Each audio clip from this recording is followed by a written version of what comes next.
Hello students, आज से हम लोग अपना क्लास 12 का टॉपिक शुरू कर रहे हैं, रिलेशन एंड फंक्शन। तो क्लास 12 शुरू हो उससे पहले हमको कुछ बेसिक इंफॉर्मेशन हो क्लास 11 की। तो आज वही थोड़ा सा इंट्रोडक्शन करा दिया जाए। उसमें जो पहला टॉपिक आपको याद रखना है वो याद रखना है ऑर्डर्ड पेयर। क्या होता है ऑर्डर्ड पेयर? क्लास 11 के हिसाब से जो हमने पढ़ा था कि if A and B are two numbers, ठीक है, नंबर्स तो लिख रहा हूं, यहाँ नंबर्स होने की कोई कंडीशन नहीं कि नंबर्स ही रहे, अल्फाबेट्स हो सकते हैं, नाम भी हो सकते हैं, यानी इनको मैं थोड़ा सा मॉडिफाइड करता हूं, थिंग्स, कोई भी चीज हो। If A and B are two numbers then if they are written as A comma B, यानी इस ऑर्डर में अगर लिखे हो तो ये कहलाएंगे ऑर्डर्ड पेयर। ठीक, ऑर्डर्ड पेयर ये कहलाएंगे अगर ये स्पेसिफिक ऑर्डर में लिखे होते हैं। तो दो प्रॉपर्टी होती है ऑर्डर्ड पेयर की, दोनों आप देखें। पहली प्रॉपर्टी होती है अगर किसी तरह एलिमेंट को रिवर्स कर दिया जाए तो नया ऑर्डर्ड पेयर बनेगा।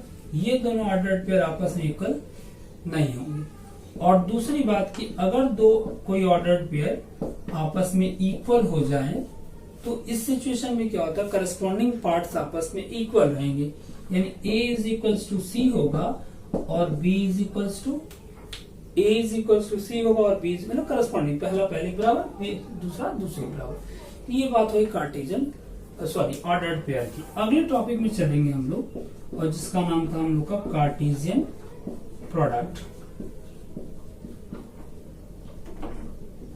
जब कार्टेशियन प्रोडक्ट की बात करते हैं तो बेसिकली ये प्रोडक्ट ऑफ सेट्स है, दो सेट्स का प्रोडक्ट। इसकी भी डेफिनेशन देखते हैं कि if A and B are two sets then cartesian product is represented by, किससे रिप्रेजेंट किया जाएगा, ए क्रॉस बी से, एंड गिवन बाई, और कैसे डिफाइन होगा, A cross B is equals to A comma B, मतलब ऑर्डर्ड पेयर फॉर्म में, यही सब जो थी ऑर्डर्ड पेयर की, such that A belongs to A and B belongs to B. मतलब जो पहला एलिमेंट है वो पहले सेट में और जो दूसरा एलिमेंट हो उस पहला एलिमेंट पहले सेट में और दूसरा एलिमेंट दूसरे सेट में। ये होता है Cartesian product. Basically Cartesian product जो है वो कह सकते हैं कि प्रोडक्ट ऑफ सेट्स है। अब कार्टेशियन प्रोडक्ट के बारे में कुछ आपको थोड़ा सा एडिशनल इंफॉर्मेशन रखनी है, वो देखें। पहली बात ये है कि अगर number of A is equals to P है, मतलब सेट ए में पी एलिमेंट है और number of B is equals to Q है, सेट बी में क्यू एलिमेंट है, तो number of A cross B जो होगा वो होगा पी इंटू क्यू। मतलब कि ए क्रॉस बी में कितने एलिमेंट आएंगे वो हो जाएगा उनका सीधे पी इंटू क्यू। दूसरी शर्त कि अगर हम ये मान लें कि सेट ए या सेट बी इज इम्पटी, मतलब दोनों में से कोई एक सेट इम्पटी हो, तो उस सिचुएशन में ए क्रॉस बी जो होगा वो आपका आल्सो इम्पटी होगा।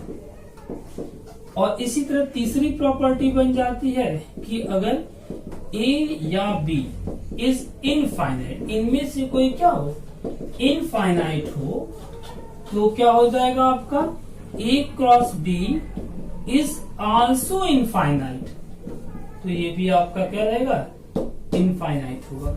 ठीक, तो ये दो चीजें आप देख लीजिएगा, एक तो ऑर्डर्ड पेयर, दूसरा कार्टेशियन प्रोडक्ट।